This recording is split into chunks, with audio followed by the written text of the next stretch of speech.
Hello दोस्तों, हमारी भंडारे वाली सब्ज़ी तैयार हो गई है। चलिए इसको बनाते हैं। कैसे बनाएंगे पूरा विधि बताती हूँ।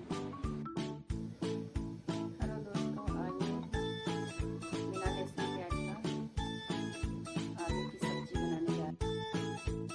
2 चम्मच धनिया पाउडर, 1 चम्मच पिसी हुई मिर्ची, थोड़ा सा हल्दी, थोड़ा सा गरम मसाला, 4 हरी मिर्ची और 1 टमाटर और गरम मसाला, हल्दी, धनिया पाउडर, मिर्ची पाउडर।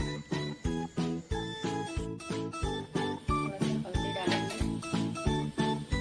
थोड़ा सा जीरा डालेंगे,